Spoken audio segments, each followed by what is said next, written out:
Hola a todos, bienvenidos a una nueva entrevista de futboleros. Hoy contamos con la presencia de un director técnico que ha trabajado aquí en España, en Tenerife, Real Madrid, ha dirigido a River Plate, ha trabajado en Perú, ha trabajado en muchísimos sitios a lo largo y ancho del mundo.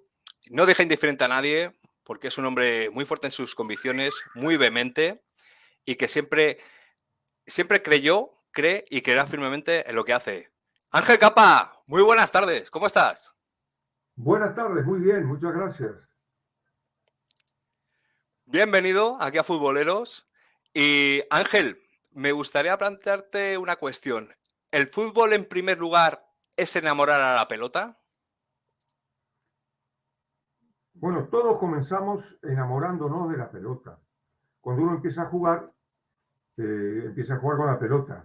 Después, cuando juega con los amigos, lo que quiere es tener la pelota siempre en posesión. Más tarde uno comienza a enamorarse del juego, a entender el juego, a entender la necesidad del pase, el juego colectivo, la necesidad de ocupar los distintos espacios, pero eso viene después. Efectivamente, primero uno se enamora de la pelota. Ángel, dentro del proceso formativo del jugador, ¿piensas que es esencial y que en cierta parte yo creo que también se ha perdido, ¿no? Porque también han cambiado muchos hábitos en nuestra sociedad a lo largo de los últimos 30, 35 años, el hecho de jugar en la calle? ¿Piensas que siempre ha dotado de un plus al jugador a la hora de dotarle de cierta picardía, de cierto atrevimiento? Sí, lo que sucede es que en la calle se jugaba con libertad y se jugaba por jugar. No había un objetivo como ahora suele haber en las escuelas de fútbol, inclusive en algunos clubes, en las divisiones inferiores, ¿no? El objetivo es llegar a primera, el objetivo es que Ya, te vean, el objetivo es, cuando uno jugaba en la calle, jugaba porque le gustaba jugar y nada más. Jugaba porque era un placer jugar un placer. y sin ningún tipo de objetivo. Entonces, esa libertad y ese jugar por jugar nos enseñaba. Uno aprendía a jugar jugando. Y ahora, cuando los chicos van a una escuela de fútbol o inclusive en algunos clubes, en vez de hacerlo jugar, le hacen hacer otra cosa, preparación física, correr, ejercicio con la pelota, cosas que no te ayudan a entender el juego, ¿no? El entrenamiento cognitivo, la toma de decisiones, ¿crees que debe de utilizarse para potenciar aún más el talento del jugador? Yo creo que la mejor manera es que el jugador juegue y que jugando aprende a tomar decisiones. Entonces, el entrenador o el formador, en el caso de que sea un niño, lo va corrigiendo, lo va ayudando a progresar, a entender. Pero hay que dejarlo que tome decisiones, es decir, eso de estar en la banda haciéndole señas permanentes o gritándole permanentemente, no lo ayuda a crecer. Lo ayuda a ser un autómata y a no entender el juego, no entender lo que hace y a perder el placer de jugar. Entonces yo creo que es importante eso, ¿no? Que el jugador juegue y en primera también es importante que el jugador juegue con libertad, que se anime a arriesgar y que entienda que el error forma parte del juego, ¿no? ¿Cómo ligamos el talento individual a lo que es el fundamento colectivo del juego? Con el tiempo, con el tiempo, ¿no? Inmediatamente no, inmediatamente tiene que jugar, tiene que aprender a regatear, tiene que aprender a controlar, tiene que aprender a pasar. Es una formación más que nada individual, para fortalecer la técnica, para hacerle aparecer las condiciones naturales que tenga. Y después, a partir de los 14 años, 15 años más o menos, o tal vez un poco antes, enseñarle que forma parte de un colectivo y por lo tanto tiene obligaciones con ese colectivo, con ese equipo. Entonces hay que cumplir ciertas obligaciones para mantener un orden de principio, porque sin ese orden es imposible poder jugar o poder crear. ¿Opinas que hoy en día el fútbol de hoy en día transita más por el deber que por el placer de jugar? en A lo todos los profesional. niveles, a nivel formativo, a nivel profesional.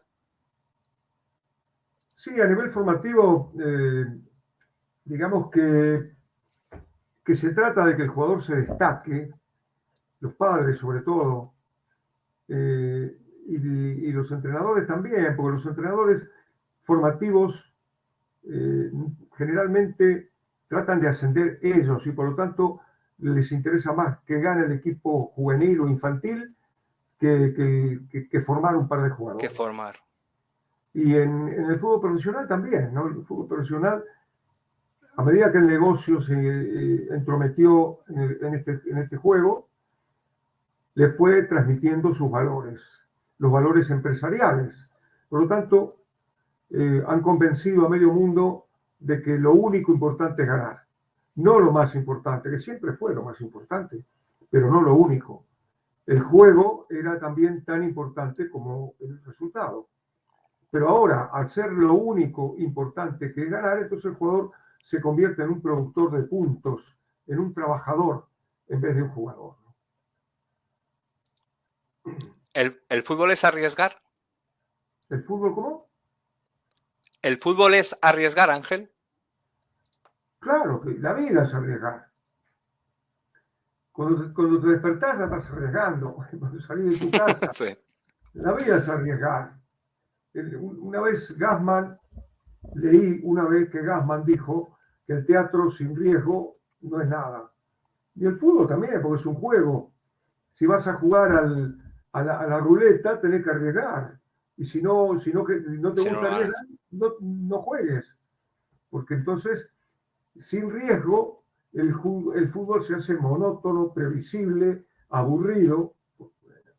El fútbol es un juego y el juego es riesgo.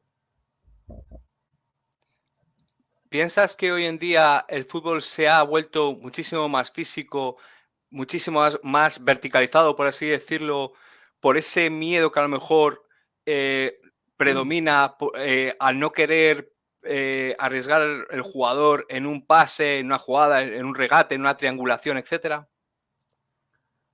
Sí, se pone el acento más en la preparación física, creyendo que cuanto más preparado esté físicamente, un jugador va a jugar mejor. Y es falso. No tiene, estamos hablando de condiciones normales, ¿no? Ujú. Condiciones normales, el jugador de fútbol va a progresar y va a ser mejor jugador en la medida en que entienda mejor el juego. Y si entiende y es inteligente para entender el juego, entonces va a potenciar sus virtudes y va a tratar de disimular sus defectos. Ahí va a progresar. Pero no porque corra más va a llegar antes, no porque Claro. salte más va a cabecear mejor. No. Esas son teorías que se han demostrado tantísimas veces que son falsas, pero que se sigue insistiendo en eso, ¿no? ¿La pausa es la armonía del fútbol? La pausa es la velocidad. Sin pausa el fútbol es lento porque choca y hay que empezar otra vez. La pausa es lo que permite pensar, lo que permite ver, porque para jugar al fútbol hay que ver y para ver hay que mirar y para mirar hay que tener una pausa, tanto colectivamente como individualmente. La Ujú. pausa, sin pausa es imposible. A mí me gustaba leer también y me gusta leer a gente de otras actividades, por ejemplo, del teatro, Fernando Fernán Gómez Sí. tiene un libro que habla precisamente de eso y dice que el actor sin pausa es un diálogo incomprensible. Que Pues lo sí. más importante del actor es Ujú. la pausa que hace cuando está hablando, ¿no? Y de esa manera está actuando. Entonces vos fíjate si es importante la pausa. En Sí. nuestra vida también es importante la pausa. Es muy importante ir con un Ujú. amigo a tomar un café y a perder el tiempo hablando de cualquier cosa. Sí. Importantísimo. Es muy bueno para la salud mental. Sí, claro, y para disfrutar de la vida, Ujú. que de eso se trata, ¿no? Efectivamente. Ángel, en tu opinión, ¿el fútbol de hoy en día es rehén, es preso del sobreanálisis a nivel estadístico, del Big Data, del análisis continuo de datos, las estadísticas? Bueno, tengo que decir que las estadísticas, los números, eh, la tecnología en general que te proporciona datos no sirve para nada, porque el fútbol no es medible. Por ejemplo, miden, voy a poner un ejemplo, la cantidad de pases que acertó el volante central. Ajá. Acertó 15 pases y se equivocó en 4. Pero lo que no dicen los datos es la calidad del pase, que es lo esencial. Claro. ¿Qué quiero decir con esto? Que no lo dio ni un poquito atrás, ni un poquito adelante, ni muy fuerte, ni muy despacio, ni muy alto, ni muy bajo. Entonces, esa es la calidad del pase, que es lo esencial. Lo Claro, otro, lo son poco aspectos, dice, perdona que te interrumpa, Ángel, son aspectos cualitativos que, claro, no son medibles. no, lo esencial no es medible en el Claro. fútbol. Entonces, lo otro, los datos que te dicen qué cantidad de pases acertó Ujú. o no, depende de lo colectivo. Uno no sabe por qué falló en tantos pases. Porque puede ser por culpa de él o puede ser por culpa de que no encontró opciones de pase. O puede ser porque los compañeros salieron corriendo para adelante, entonces no tenían que dársela. Claro. Entonces, los datos así no sirven para nada. Y lo digo después de estudiarlo mucho, no lo digo por decir. No, Para no, que no. no, la Imagino que obviamente. tecnología aplicada al fútbol no sirve para nada. Si me permitís, el Ujú. otro día estaba Adelante. leyendo una entrevista Ajá. al hijo de Ancelotti, que Sí. decía que él estaba en el banquillo y miraba a través de un aparato que no sé cuál es, no sé cómo se llama, un aparato que está en el banquillo puesto. Ujú. Entonces, a través de ese aparatito, él veía por dónde atacaba y con más frecuencia el adversario. Entonces iba y se lo comunicaba al padre. Y a mí eso me causó una extrañeza enorme. Primero, si yo estoy en el banquillo, Curioso. no necesito ver el fútbol a través de un aparatito, lo tengo ahí en la cancha, miro la cancha. Segundo, Estás a pie de campo. claro, supongo que el padre, que también está mirando el partido, no Ujú. necesita que le digan por dónde está el enemigo atacando. Entonces, esa tecnología que se usa para que tener la apariencia de moderno es hasta este punto ridícula. Sí. Eso es completamente ridículo. Como es un gran negocio, detrás de eso hay Sí. miles y millones de euros, pues siguen para adelante porque los entrenadores tienen miedo que lo llamen antiguo. Si el tipo en vez de estar mirando el aparatito, está mirando el partido. Y yo he visto Es también verdad. muchos entrenadores que anotan cosas mientras están mirando el partido. Y yo digo, ¿qué anotan? Lo único que se me ocurre es que pueden anotar la compra de mañana, que se acordaron que les falta Si se han olvidado los tomates o el bote de ketchup, ¿no? tomates, ya me olvidé de tomates para mañana. Pero si no tiene sentido, ¿qué es lo que tiene que anotar? No se acuerda de lo que está viendo. Entonces, bueno, son cosas que ocurren y que son inútiles verdaderamente, que son más que nada para la galería, Qué ¿no? bueno. Para que la gente diga qué estudioso que es este entrenador, cómo No, anota. pero mira, te voy a poner, no sé si la habrás oído, te voy a poner otro ejemplo a colación de lo que estamos conversando ahora. Mo Salah, el jugador del Liverpool. El año que lo ficha el Liverpool, con tanto Big Data, análisis de datos, etcétera y tal, jugando en la Roma, es la temporada que peores números llevaba de profesional, ¿vale? Jugando a nivel profesional, en primera división, ¿de acuerdo? Bueno, pues esa temporada lo ficha el Liverpool, lo ficha Jürgen Klopp. Y ahí es donde entran los aspectos cualitativos que me estabas comentando. Es decir, no el número de pases, de regates, etcétera, sino que también me imagino que a la hora de ficharlo el cuerpo técnico del Liverpool tendría en consideración lo que estábamos conversando ahora mismo. Es decir, la calidad de esos pases y la calidad de esos regates. Naturalmente. ¿Me entiendes? O sea, es que es un caso muy. Es un caso muy. Bastante curioso, por así decirlo, o sea, y que en su momento me llamó también muchísimo la atención. ¿El negocio se ha apoderado del fútbol? Sí, sí, se ha apoderado del fútbol. Sí. Se lo ha quitado a los dueños verdaderos, que son los hinchas. Esos son los dueños, porque el fútbol, los clubes eran la reunión de sentimientos. La gente del barrio o de una ciudad se reunía en ese club y compartía su vida y también compartía la parte deportiva, la parte de los jugadores cuando salían a la cancha a jugar, y esa camiseta representaba a toda esa gente, en pequeño o en grande, pero era más o menos lo mismo. Al convertirse en sociedades anónimas, lo convirtieron en una empresa. Entonces los sentimientos ya no sirven. Ya el dueño del Valencia vive en Singapur. Sí. Y cuando tiene que hablar con el entrenador tiene que ir a Singapur a hablar con el dueño del Valencia, que evidentemente sabe mucho menos del Valencia que cualquier hincha que tenga 60 años y que ha sufrido y que ha disfrutado con el Valencia.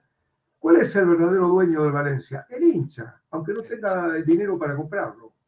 El dueño que vive en Singapur no tiene nada que ver. Es un empresario que lo único que quiere es o publicidad, o medios para hacer negocio, o dinero. No tiene nada que ver con lo que es el fútbol, ¿no? Sí, pero que es lo que tú dices. No tiene ningún sentimiento ni de identidad, ni de pertenencia con el club que preside ni que representa.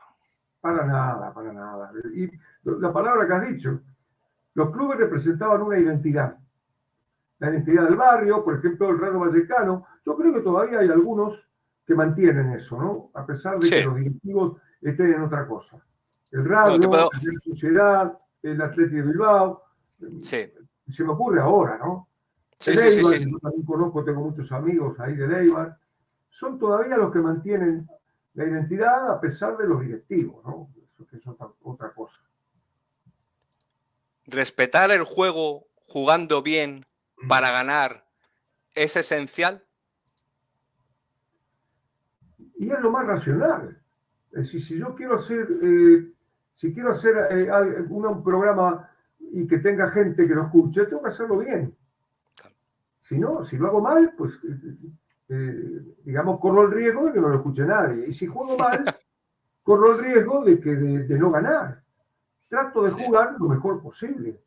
Eso es racional. Y además, hay algo que es muy importante también, ¿no? Jugar bien es muy bonito.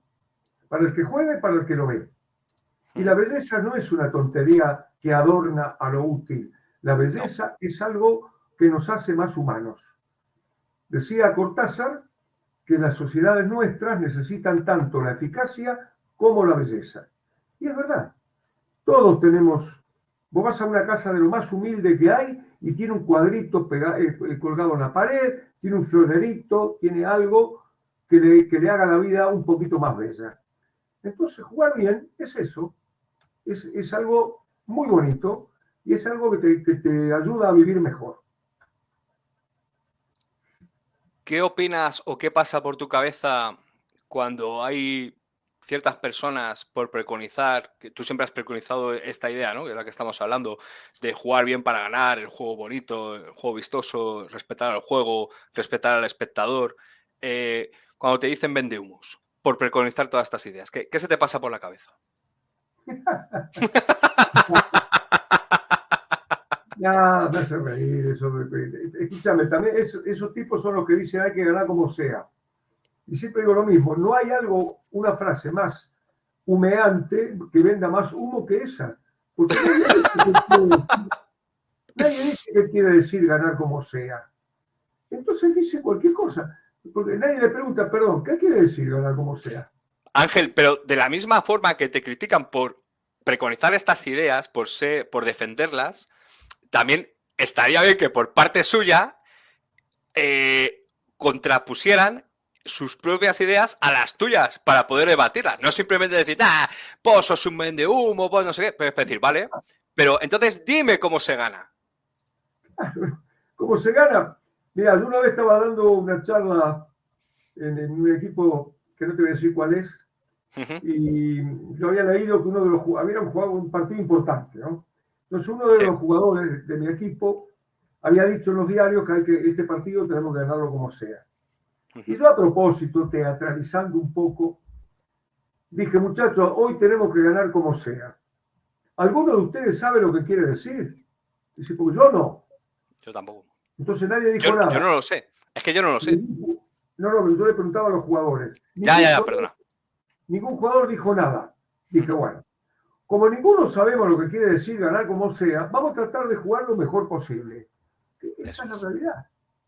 Entonces, bueno, mira, para jugar lo mejor posible, bla, bla. Además, si uno juega bien en fútbol, si uno juega bien, suele ser bonito sin proponérselo.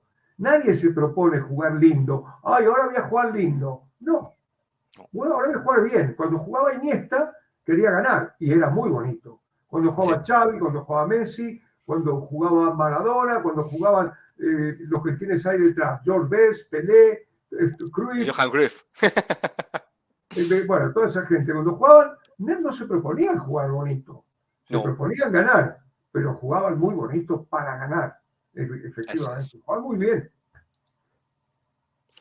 Ángel, Pacho Maturana, Johan Cruyff, ¿fueron una inspiración para ti y en qué medida?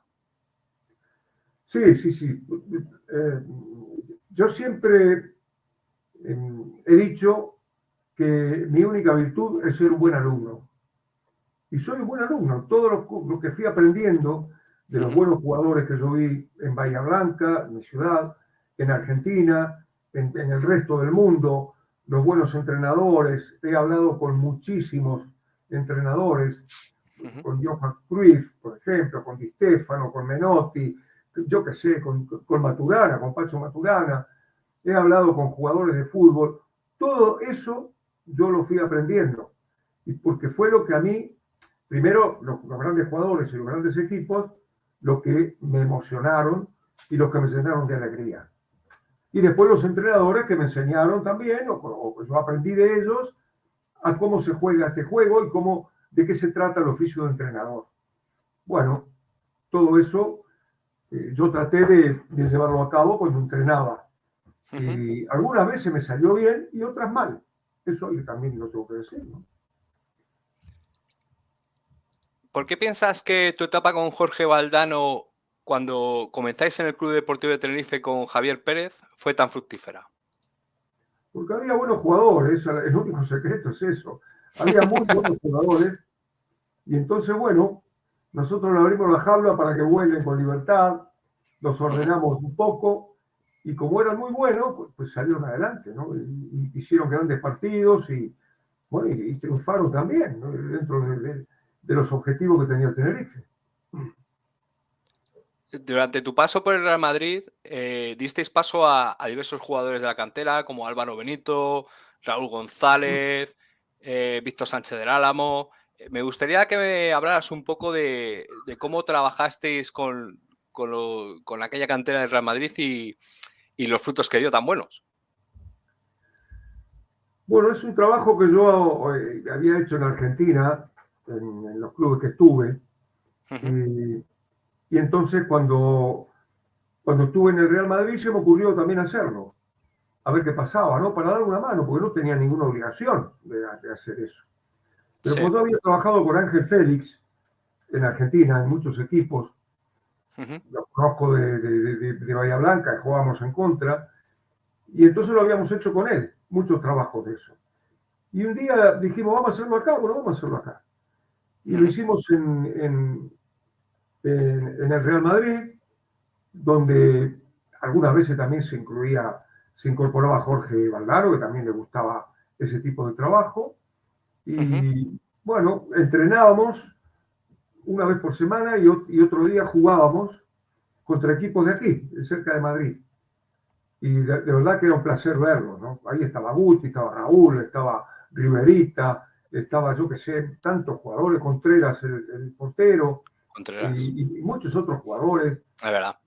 que llegaron, algunos al Real Madrid y otros en primera división del fútbol español, ¿no? Y la verdad que Sí, sí. lo pasé muy bien porque era disfrutar. Eso también, estaba Guti también, no sé si lo nombré, Sí, sí, pero sí, sí. era disfrutar y amar los partidos. Julio César Iglesias lo iba a ver, Vicente Romero, y disfrutaban porque dábamos cada baile con ese equipo que era, la verdad, era disfrutar muchísimo, ¿no? Del No, fútbol. no, es que hablamos de unos jugadores con una calidad técnica y con una visión de juego extraordinaria. Eran todos extraordinarios. Fue una Y camada, una camada buenísima. una gana de jugar al fútbol, ¿no? De disfrutar del juego, de Sí. jugar con libertad, que era lo que tenían. Y era muy reconfortante, ¿no? Ángel, cuéntame un secretillo. ¿Es verdad que hablaste con Cantona para traer el Real Madrid? Sí, eso era un empeño mío, porque a mí me parecía un jugador extraordinario, no solamente por lo que jugaba, por la personalidad que tenía. Y claro, en ese sentido, ahí había limitada la cantidad de extranjeros. Y el que tenía que quedar afuera era Zamorano. Y yo no hablé con Cantona, hablaron del club, no sé si con Cantona o con el Manchester United, y el Manchester United dijo que no era transferible y se terminó la historia, ¿no? Ahí se terminó todo. Se cerraron en Y banda. le habíamos dicho a Zamorano que tenía que dejar el club porque nosotros queríamos traer a Cantona. Y él dijo que no lo iba a dejar y que iba a tratar de ganarse el lugar. Y se lo ganó, se lo Y se lo ganó. ganó. Y ¡Joder, se lo ganó! se lo ganó de la Metió. mejor forma. Nunca Fueron. tuvo un gesto, nunca tuvo una mala cara, siempre entrenó, siempre de buen humor. Y claro, terminó siendo, como yo le dije a él, la bandera de este equipo, porque era formidable todo lo que aportaba. Es decir, demostró dos cosas, ser una gran persona y un gran Sí. jugador de fútbol. No, acabó Pichicha aquel año. O sea, es que, madre mía, Sí, menuda temporada que hizo. goles fundamentales, ¿no? O sea, contra el Barcelona, aquel día que le ganamos 5-0, hizo los tres Sí, primeros goles. sí. Y el día del Siguió los Deportivo dos. también. ¿Cómo? El día del Deportivo. Wow, el día deportivo fue tremendo. Fue una emoción tan grande porque yo pensé lo mismo que dijo él. Cuando le preguntaron cómo había hecho el gol, yo me acuerdo que desde el banquillo, yo miré y no tenía ángulo. Y yo dije, no Ajá. lo voy a hacer porque no hay manera. Bueno, y él tiró, le pegó a Sí, Liaño y le dobló la mano. Y pegó en el palo y entró. Y sí, él sí, después sí. dijo, explicó, dice, le pegué con el alma. Y es Es verdad, verdad, es verdad. eso es verdad, le pegó con el alma para ser campeón. Las limitaciones económicas que entonces padecía el Real Madrid, ¿opinas que cercenaron y minaron en cierta parte el proyecto conjunto que teníais Jorge y tú en el club? Sí, sí, por supuesto. Además había una lucha interna, querían desplazar a Mendoza y le negaban el dinero, y en fin, había unos problemas internos de directivos que efectivamente afectó a la marcha del equipo, ¿no? También por culpa nuestra, porque no supimos cómo manejar el segundo periodo, seguramente. Hemos tenido nuestra culpa también, pero fundamentalmente era eso, es decir, el club tenía una Claro. gran inestabilidad porque querían que se fuera Mendoza. Y efectivamente se fue Mendoza, le dieron todo el dinero al Real Madrid, los bancos, no sé quién, y el Real Madrid compró 7 jugadores cuando nos fuimos nosotros, Sí. que era lo que pretendíamos hacer nosotros, una renovación del plantel, ¿no? Pero Sí, bueno, porque en vuestro ideario opinabais que aquella plantilla había cerrado un ciclo y que había que renovarla, había que reforzarla, como así sí, posteriormente pasó cuando marchasteis del club. sí, sí, eso fue lo que pretendíamos. Ujú. Pero bueno, hemos pasado también una etapa, yo me siento muy orgulloso de haber estado en el Madrid y de haber tenido la oportunidad de ser campeón. Cuando yo Efectivamente. pienso que cuando llegué a España en el año 76, lo primero que Ujú. hice fue ir al Bernabéu y saqué la entrada más barata, que era allá arriba del todo, donde ni apenas se ven los jugadores. En el famoso gallinero. Exactamente. Y después, con el tiempo, pude salir campeón en ese estadio, pues son cosas de la vida que ocurren de vez en cuando. Y hablando de salir campeón, vamos a tocar un punto que yo sé que a día de hoy todavía te sigue provocando cierto resquemor y cierto sabor bastante agrio, y es aquel campeonato con Huracán. ¿Sigues Ah, sí, pensando, sigues pensando aquel famoso partido contra Vélez? ¿Sigues pensando a día de hoy que os robaron el campeonato? seguro. Con que pongas las escenas en YouTube, ya está, te das cuenta, ¿no? Fue un robo, pero no fue el primero de una actitud corrupta en el fútbol argentino, ni el último. En el fútbol argentino nunca se investigó nada. Y Ujú. entonces está bajo sospecha desde el año 1934. ¿Y sabes por qué te lo digo? Porque en ese año hubo elección de presidente de la AFA. El fútbol argentino es profesional desde el año 31.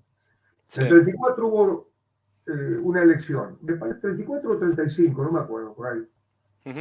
Y entonces, el que ganó, la promesa del presidente que ganó las elecciones era: voy a terminar con los sobornos.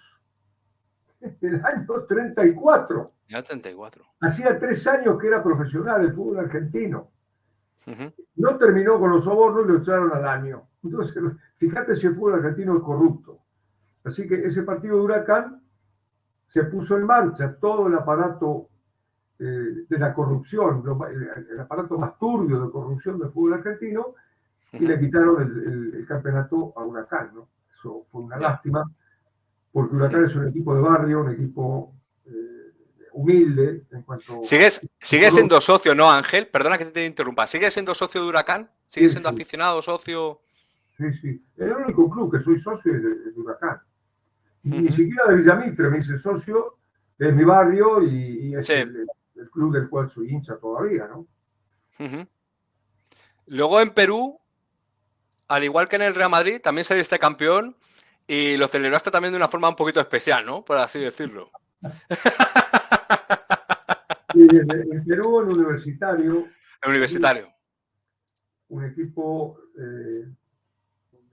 digamos, de mayor convocatoria, junto con Alianza de Lima, ¿no? Los dos. Sí. Y, bueno, llegué ahí al club y nos pagaron el primer mes. Y después no nos pagaron nunca más. Y desaparecieron los directivos. Después de infinidad de problemas internos, finalmente nos quedamos solos. Y además nos hicieron infinidad de trampas, con decirte que en 9 partidos nos echaron un jugador antes de la media hora. Jugamos prácticamente con 10 jugadores, casi todos los partidos. Madre de Dios. Bueno, echaron a Chemo del Solar. Ah. Se tropezó con Chemo y cayó. A Chemo que jugó en el Tenerife, aquí en España. Eso es, que nos llevé yo al Tenerife. Sí. Bueno, el árbitro se chocó con él y se cayó. Entonces el estadio se rió. Y el árbitro de vergüenza lo echó a Chemo de la cancha. Una cosa insólita. No solamente eso, sino que le dieron un partido de suspensión. Bueno. Algo que no se podía creer. En el último partido, Alianza de Lima jugaba en otra ciudad y después se fue, ganaron ese partido también. Perdón. Nada, tranquilo. Y no se presentaron al control antidoping. Ajá. Y en el acta el árbitro puso que no se presentaban porque si no perdían el avión. Una cosa increíble. Madre mía. En todo caso perdía el avión el que le tocaba el antidoping igual. Y lo que hicieron los directivos de la Federación Peruana de Fútbol es guardar eso en un cajón y no sacarlo a la luz. Entonces un periodista lo descubrió antes de jugar la final y no pasó nada. Se tuvo que jugar la final igual. Jugamos la final, 2 partidos finales, ganamos la final, ganamos el campeonato y después en el siguiente campeonato, que yo no estaba, le quitaron 3 puntos a Alianza por ese informe. O sea, de todo nos hicieron, de todo. Y a pesar de eso, salimos campeones y yo al final tuve una reacción de la cual me avergüenzo, pero que había juntado tanto estrés durante tanto tiempo. Humano, Ángel, es humano. Pues, sí, no, pero ojalá se borre eso, pero ya no se puede borrar. Nada, tranquilo. Se borre eso de que está grabado en la nube, no sé dónde está. Está por ahí, ¿no? ¿Carece de identidad el fútbol argentino, Ángel? ¿No te entendí? El fútbol argentino, ¿carece de identidad propia? ¿Ha perdido identidad propia el fútbol argentino? El fútbol argentino se ha convertido hace muchos años en un escaparate para vender jugadores. Nada más. Eso es el fútbol argentino. Y además, los dirigentes de la Asociación de Fútbol Argentino hacen cualquier cosa. No tienen ningún criterio. Campeonatos cortos, campeonatos larguísimos, campeonatos con gente del interior, campeonatos con gente que... Bueno, un desastre. todos cambian permanentemente y lo único que hacen es vender jugadores. Hace más de 30 años, o por ahí, 30, 35 años, que Argentina vende más de 200 jugadores por año. Entonces, ahora en el sub-20 que está jugando Argentina, me parece que la mayoría no juegan en Argentina. Por supuesto, la selección mayor había un solo jugador del campeonato argentino que era el arquero suplente. Todos los demás juegan en el exterior. Es un campeonato que no tiene identidad propia, efectivamente. Está para vender jugadores al exterior, nada más. Me gustaría que me dijeras, que me analizaras a nivel global el papel de la selección argentina tras su victoria en el Mundial de Qatar 2022. Estuvo bien, es decir, tiene un cuerpo técnico que trabaja con mucha inteligencia, que ha logrado una comunión entre la gente y el equipo, que le ha agregado a ese equipo que formaron a Messi. Estoy resfriado, perdónenme, pero es un resfrío que tengo. Nada, tranquilo. Bueno, le ha agregado a ese equipo que formaron a Messi. Y Messi puede desarrollar todo su talento en un equipo hecho.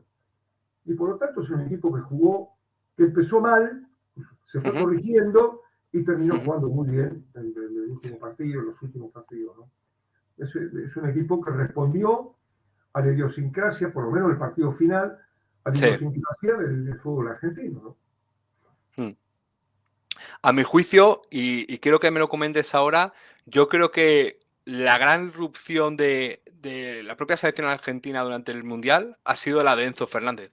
A mí me parece que es un jugador extraordinario, con un dominio técnico y del juego para la juventud que tiene, son 21 o 22 años con mucho, creo que brutal. Y me gustaría que me hablaras un poquito de Enzo. Sí, es un chico muy joven, tiene 21 años y tiene una personalidad enorme, porque hace muy poco que está jugando en River, que jugó en River, después se fue a Portugal, y asumir la selección argentina con esa personalidad es muy difícil. Y en un mundial. Sí. Y el chico nada más y nada menos. Juega de volante central, pero también juega de volante creativo, porque tiene una gran técnica, tiene una gran visión del juego, le pega fuerte a la pelota, llega al gol. Es uno de esos jugadores que aparecen muy frecuentemente en Argentina y que uno no se explica cómo tampoco. Superando todos los obstáculos y aparecen este tipo de jugador, ¿no? ¿Comparar a Messi con Maradona es inútil? Comparar es inútil siempre. Lo he dicho 20 veces, que esos jugadores son únicos, son incomparables, son irrepetibles. No se puede comparar uno con otro, porque no tiene sentido. Yo lo he dicho, el otro día me mandaron amigos míos algunas críticas que hicieron un par de mequetrefes por YouTube. Que yo dije, porque ahora en Argentina se dice que Messi es el mejor de la historia. Y yo digo que es una exageración decir la palabra historia, porque nosotros tenemos una visión limitada de la historia. El fútbol tiene 100 y pico de años, 130 años de historia. ¿Y quién vio 130 años de fútbol? ¿O 100 años de fútbol? ¿O 80 años de fútbol? Nadie. Entonces no puedo decir que este es el mejor de la historia o aquel otro. Lo que puedo decir es que es el mejor de su época. Di Stéfano fue el mejor de su época. Pelé fue el mejor de su época. Cruyff fue el mejor de su época. Maradona fue el mejor de su época y Messi es el mejor de su época. ¿Qué es eso? Ahora, de la historia, yo qué sé. Pero no sé, no digo que Messi no sea el mejor de la historia, es que no lo sé. No lo puedo saber, porque yo no vi jugar a Di Stéfano, no vi jugar a Sívori, no vi jugar a Gento, no vi jugar a Puska, no vi jugar a tantos jugadores que yo no puedo decir que es el mejor de la historia. Bueno, dicho esto, estos mequetrefes por YouTube y también en diario en Argentina, el diario La Nación, pusieron Ángel contra Messi. ¿Tú te puedes creer eso? Sí. Ángel no quiere que gane Argentina. Y tú dices, bueno, pero ¿qué es esto? Es algo tremendo, ¿no? A mí me parece un poco de locos, Ángel. No, pero uno no sabe si son muy idiotas o muy mala leche, o las dos cosas juntas, ¿no? Ya.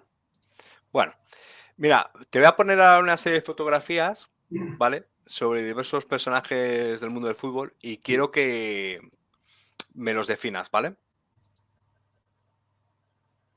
Bueno, fue Javier Pérez, presidente del Javier, Tenerife. Javier Pérez, el primer presidente que tuvimos nosotros en el Tenerife cuando empezamos a trabajar juntos acá en España, ¿no? Porque yo había trabajado ya en Argentina, también en primera división, ya tenía experiencia en Argentina, pero era mi primera experiencia acá junto con Valdano en el Tenerife, y bueno, la cosa salió muy bien en todo sentido, ¿no? ¿Qué se te viene a la cabeza viendo esto?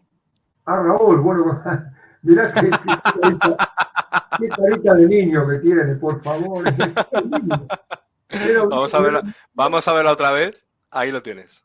es decir, era un niño además delgadito, pero tenía una fortaleza espiritual y física incomprensible y una seguridad en sí mismo insólita. Tenía 17 años. Y el único que estaba realmente convencido de que iba a ser Raúl era él, que todavía no era Raúl, pero bueno, después ya fue Raúl y él sí que estaba convencido. Nunca había un chico tan joven. Tenía ese convencimiento ya, esa determinación, Ángel, cuando empezaste a trabajar con él, de querer llegar. Totalmente. No de querer llegar, no, de que estaba seguro de que iba a llegar. De que estaba seguro que iba a llegar. Absolutamente seguro. Y además no le afectó para nada jugar en primera, ni jugar. Me acuerdo que en un partido, me parece que era contra el Atlético de Madrid, la primera vez que él iba a jugar en el primer equipo en el Bernabéu. Sí. Estaba mirando la cancha y yo le dije, no te vas a asustar, hoy. Y me mira y me dice, ¿asustarme por jugar acá? Dice, yo me asusto cuando vuelvo del colegio a mi barrio, a mi casa, que vivía en un barrio bastante complicado. Dice, pero acá no tengo por qué asustarme. Y era así, era un chico con una enorme personalidad, además de la calidad futbolística, y era algo curioso. Vos lo veías en entrenamiento, no era el mejor regateando, no era el mejor controlando la pelota, no era el mejor pegándole a la pelota, no era el mejor cabeceando. Pero cuando empezaba el partido era el mejor en todo eso. O sea, era un competidor, es decir, la competencia lo agrandaba y lo hacía mejorar todas las condiciones naturales que tenía, ¿no? Claro. Vamos a por la siguiente. Cholo Simeone. Simeone fue un gran jugador de fútbol de primerísimo nivel, jugó muchos años a ese nivel y es un gran entrenador dentro de su estilo de primer nivel. Es uno de los entrenadores más importantes del fútbol mundial en este momento, ¿no? No tiene nada que ver que yo no comparta en absoluto el criterio futbolístico que tenga. No creo que a él le afecte para nada eso. Pero no tiene nada que ver para yo dejar de reconocer los méritos que tiene, Sí, ¿no? sí, claro. Perdona, se nos había colado esta, disculpa. Sí, César Luis Menotti Bilardo. Nada más y nada menos. Sí, bueno, es digamos, se ha personalizado dos ideas de fútbol. Y está mal haberlo personalizado, porque claro. entonces digamos, la polémica se va por otro lado. A ver si Menotti o Bilardo, no. Se trata de uno que defiende una idea y el otro que defiende otra idea. Se trata de debatir las ideas y no las personas. No tiene sentido eso. Entonces, Menotti para mí,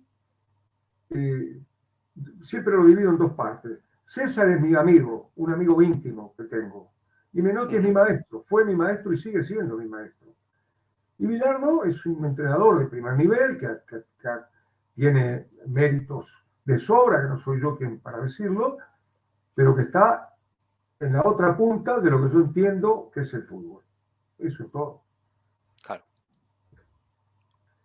Lorenzo Sanz fue el presidente que tuvimos en el Real Madrid, que él tenía otro proyecto en la cabeza y que lo llevó a cabo una vez que nos echaron a nosotros a la mitad de la siguiente temporada, sí. después de la primera, de la segunda temporada, Y tenía otro proyecto, lo llevó a cabo y le fue bien, le fue muy bien. Personalmente fue una persona muy cercana y digamos que no digo amigo, pero sí que llevamos una relación muy buena, por lo menos yo. Sí, una relación muy cordial. Pasarela.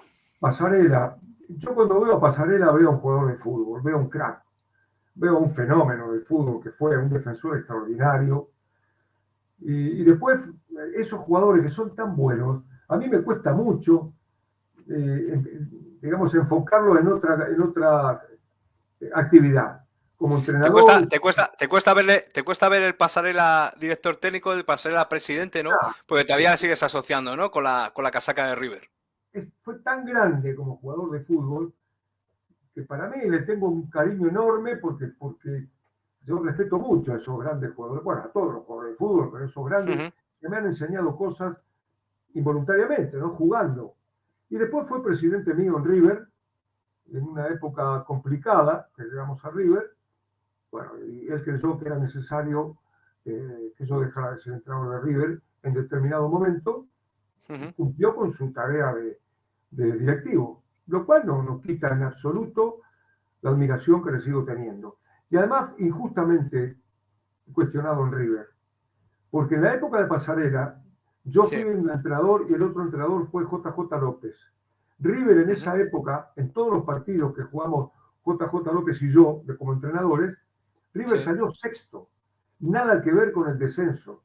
Lo que no pudimos, lo que no pudo Pasarela y nosotros dos como entrenadores, es levantar la losa que había anteriormente, porque era el promedio de 114 partidos. Entonces, 3 años de competencia. Sí. Entonces, lo que pasa es que se juzgó a Pasarela solamente y no a los anteriores. Y eso para mí es injusto. Pero bueno, insisto, para mí Pasarela sigue siendo el jugador de fútbol que yo admiré y que sigo admirando. Lionel Scaloni. Ha demostrado que la experiencia es una virtud, pero no la única para ser entrenador. La experiencia como entrenador, tiene experiencia como jugador al máximo nivel, por supuesto. La inteligencia es importante la conducción y es importante el conocimiento. Y eso lo puso de manifiesto Scaloni porque no tenía experiencia para entrenar a nivel profesional y sin embargo lo hizo muy bien y lo sigue haciendo muy bien. Diego Maradona. Diego Maradona nada más y nada menos. Te lo puedo definir. Varias generaciones quisimos ser Maradona y él fue Maradona. O sea que él es la realización de un sueño colectivo. Eso es Maradona, como jugador de fútbol. Una vez con un amigo argentino estábamos diciendo, vamos a suponer que estamos en el cielo y que el tipo que nos va a mandar a la vida nos pregunta, ¿qué querés ser? ¿Maradona o Borges? Y los dos dijimos, Maradona. Maradona. yo también, por eso lo tengo aquí. Después uno es lo que puede, pero él fue Maradona. Entonces él es lo que un sueño colectivo realizado. Eso es Maradona. Un fenómeno, un crack, además un tipo muy sencillo en el mano a mano, un tipo que nunca olvidó a la gente de su clase social. En fin, después, bueno, Maradona, el personaje fue tan grande que él no pudo con ese personaje. Esa es la verdad. Marcelo Gallardo. Un grandísimo jugador de fútbol de River y un grandísimo entrenador de River también. Es decir, ha demostrado conocer a River. Él era ya parte de River y ahora más todavía. Es decir, cuando uno habla de River, habla de estos jugadores o de estos entrenadores que fue Gallardo. Una cosa como jugador, también un gran representante de River y como entrenador también hizo todo de forma espléndida, ¿no? Fernando Redondo. Un crack como persona, un crack como jugador, un crack argentino, típicamente argentino de fútbol, un jugador con que vos podés ir a la guerra tranquilamente, que él va a pisar la pelota y va a tirar un caño en plena batalla. Es un jugador extraordinario, de una gran personalidad, un tipo maravilloso. Te puedo contar una anécdota, tengo tiempo. Sí, ahí tenemos todo el tiempo que quieras, tú tranquilo. Había un momento que se generó una polémica estúpida y falsa entre Milla y él. Milla, un gran jugador de fútbol, un Sí. grandísimo jugador de fútbol. Y él era un crack. Bueno, esa polémica falsa hizo que la gente no estuviera con Redondo. Entonces Redondo, que venía de una lesión, estaba en el banco. Estábamos jugando contra el Compostela en el Bernabéu. Ganábamos 2-1, pero nos tenían en un arco. Dominaba, y Milla pide el cambio. Faltarían 10 minutos. Cuando sale a calentar Redondo para entrar, la gente, todo el estadio silbando. Yo tenía unos nervios que me moría, porque si llega a empatar el El Compostela Compostela. o llega a ganar, Redondo no podía jugar más, porque ya sabés cómo es el Bernabéu. Sí. Entró Redondo y empezó a pedir la pelota, como decía él, dame, haceme jugar, para acá, para allá, para acá. Dio vuelta al partido. Y de ser dominado, el Real Madrid terminó dominando el partido, Dominando el juego. dominando el juego y acallando todos los silbidos que se convirtieron en aplausos. Cuando estábamos en el vestuario, yo que estaba agotado de los nervios, y él que se quedaba siempre último, para no tener que atender a los periodistas, esa es la verdad, se quedaba último porque no le gustaba atender a los periodistas. Entonces nos quedamos así, y en una de esas le digo, Fernando, qué miedo que pasamos, ¿no? Me mira y me dice, todavía no tengo acá, Ángel. Y sin embargo, no se dio Increíble. ni esto. No Nada. fue ahí a tirar la pelota a cualquier lado. Dame, quiero jugar, y tomá, y vení, y tomá. No, fue una cosa que si le faltaba algo para ser un crack absoluto, era ese momento y ese partido. Y para finalizar, Leo Messi. El mejor jugador del mundo desde hace, no sé, 15 años, 16, no sé cuánto hace que juega. Desde que empezó a jugar, el mejor jugador del mundo. Absolutamente, con muchísima diferencia. La quinta corona, que también estos mequetrefes que hicieron la crítica a mí, Sí. decían que yo lo había puesto en quinto lugar. Pues fíjate si serán burros. En la quinta corona por razones Madre mía. cronológicas, porque nació ahora. y Madre mía. no nació antes. Bueno, pero es la quinta corona del fútbol mundial, sin duda alguna. Sí. Stéfano, Pelé, Cruyff, Maradona y él. Eso, el último mundial lo consagró. Yo siempre dije que no le hacía falta el mundial para ser el mejor jugador del mundo, como no le hizo falta ni a Cruyff ni a Di Stéfano. Pero, eso es cierto, digamos que este mundial finalmente tuvieron que ponerle la corona del mejor jugador del mundo de toda su época, ¿no? Sin duda. Sí, se ha dado la circunstancia de que además pues lo ha ganado y encima pues ha sido como una especie como de broche de oro, aunque todavía le queden por disputar muchísimos partidos, pero bueno, ha sido como la culminación de un proceso que se inició pues allá por el año 2003-2004. Bien, Ángel, me gustaría concluir con una serie de cuestiones muy pequeñitas sobre ti. Te voy a preguntar y ya pues finalizamos la entrevista. ¿Qué cambiarías del...? Sí, que te voy a preguntar una serie de cosas relativas a ti, personales, ¿de acuerdo? Pero tú tranquilo, no te voy a preguntar nada extraño, ¿de acuerdo? Son unas preguntas cortitas y ya finalizamos la entrevista. Mientras no me pregunte la edad, vamos muy bien. No, eso tú tranquilo, yo no te lo pregunto. ¿Cuál opinas que es tu mayor virtud? Aprender. Aprendo. Trato de aprender siempre y sigo aprendiendo. Eso, ser un buen alumno, como te dije antes. Sí. Posiblemente sea una de las pocas virtudes que tenga ser un buen alumno. Bien, me gustaría saber de pequeño, de niño, ¿qué querías ser? ¿Querías dedicarte a esto del fútbol? ¿Querías dedicarte a otra cosa? De niño lo único que quería era jugar al fútbol. Bueno. No pensaba en ser nada, quería jugar.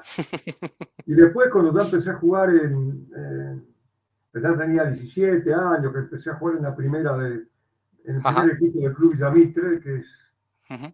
la emoción más grande de mi vida. Sí, Y lo único que pretendía, además en fútbol, la única sí. ambición que yo tuve en fútbol era ser jugador del primer equipo de Villamitre. Bueno, y cuando lo fui, entonces sí, ya quería ser jugador. Eso es lo que yo pretendía. Pero evidentemente, por alguna razón o por otra, tal vez porque no me daba el cuero, pues llegué hasta ahí. Llegué a jugar en Olimpo, Ajá.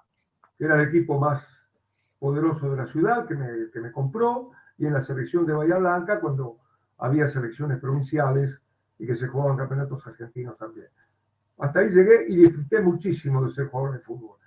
Después quise ser muchas cosas, ¿no? Quise ser detective. No, Qué quería ser bueno. detective, quería ser director de cine, quería ser, yo qué sé. Lo que quería Querías hacer hacer en muchas realidad cosas. era jugador de fútbol. Si pudieras viajar en el tiempo, concretamente al pasado, ¿qué cambiarías? Qué te gustaría cambiar? Cambiar, a ver, no te entiendo, cambiar mi persona, cambiar el mundo, cambiar No, qué. no, algún hecho de tu vida. Si pudieras viajar al pasado, Ah, de mi eh, vida, sí, y pudieras cambiar un hecho de tu vida, ¿qué cambiarías? nada. Estoy muy feliz con mi vida, no cambiaría nada. Hice siempre más o menos lo que quise, Ujú. dentro de las posibilidades que tenemos, ¿no? Sí, Nunca obviamente. tuve que agachar la cabeza para, para entregarme, para resignarme, o por Ujú. temor que me echen o que me Sí. expulsen o lo que sea. Siempre hice lo que quise, me metí en política, me tuve que ir, tuve la suerte de poder irme de Argentina en la época de la dictadura militar. En fútbol siempre dije lo que pensé, hice lo que Ujú. quise, me fue mal y bien en la vida, pero como casi todos. No conozco a nadie que en la vida le haya ido siempre bien o siempre mal. Generalmente me fue bastante bien, mucho mejor tal vez de lo que merezco. Cuéntame un chiste. Oh, sí, soy pésimo para contar chistes, pero a ver, había leído hace poquito algo que... Y además no me acuerdo de los chistes, es una cosa increíble. Tengo un chiste, pero a ver, A ver. digamos, de lo que dicen que somos los argentinos, pero en realidad Ajá. se refieren a la gente de la capital, ¿verdad? Porque el argentino del norte, del sur o del oeste es muy distinto al de Sí. la capital. Bueno, dice un tipo que estaba en Miami y quería conquistarse a una señorita. Ajá. Entonces se enteró que había un recital de Frank Sinatra y dijo, A ver. y dijo, si la llevo al recital de Frank Sinatra, Ajá. esta chica la voy a seducir. Y después pensó, no, voy a tratar de ver a Frank Sinatra para que me dedique una canción. Entonces el Ajá. tipo trató de ir al hotel donde está Frank Sinatra, no lo dejaron entrar, lo guardaespaldas que tenía, se Sí. trató de colar por una ventana, en fin, entonces los guardaespaldas al final lo agarraron, empezaron a golpear, hasta que abrió la puerta a Frank Sinatra y dice, ¿qué pasa? Dice, este muchacho que quiere entrar, déjalo pasar, dijo Frank Sinatra. El tipo entró, le acomodaron las cejas, lo curaron un poco, y Frank Sinatra le dice, ¿pero qué querés? Dice, mire, Frank Sinatra, no estoy tratando de seducir a una chica, me gustaría que usted me dedicara una canción, porque de esa manera, pero sí, hombre, ¿cómo te llamas? Dice, me llamo Juan López. Dice, bueno, quédate tranquilo que te voy a dedicar la canción. El tipo va al concierto, se sienta, la primera canción, la segunda, la tercera canción, Frank Sinatra dice, esta canción se la quiero dedicar a mi amigo Juan López, y el tipo se levanta, dice, momentito, pará, ¿quién te conoce? Hacé tu vida, dice, déjame a mí tranquilo.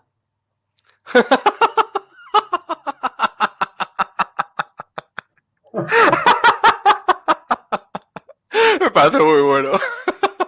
Imagina a la chica, ¿no? El tipo le dice a Sinatra eso, ¿quién será este?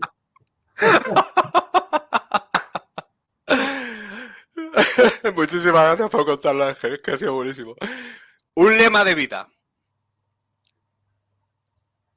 Un lema de vida es pelear por la justicia. hay que pelear siempre por lo que a uno le pertenece. Hay que pelear por lo que nos tratan de robar los que mandan. Los que mandan me refiero a los Sí. que tienen dinero, las grandes empresas, los grandes multimillonarios. Hay que pelear por los derechos que a uno le corresponden las cosas. Por eso hay que pelear. Ese, para mí es el tema de la vida. ¿Volverías en el futuro aquí a futboleros? ¿Has estado a gusto? Sí, claro, por supuesto que sí. Y yo cuando hablo de fútbol o de política estoy siempre a gusto, ¿viste? No. Además dicen que los argentinos hablamos mucho. Pero escucha, lo mío Dime. era una necesidad. Yo tenía, ¿cómo hago para conquistar a una chica en aquella época de conquistador? No podía con la pinta, entonces tenía que hablar, bla, bla, bla. Ahí desarrollé. Pues hemos llegado ya al final. Muy bien. Nos despedimos con una sonrisa, que yo era, en definitiva, también quería introducir algo de humor, para que estuviéramos relajados, no fuera, y la gente también que nos vea también se divierta con nosotros, ¿vale? Esa también es la finalidad de cuando entrevistamos a alguien aquí en nuestro programa.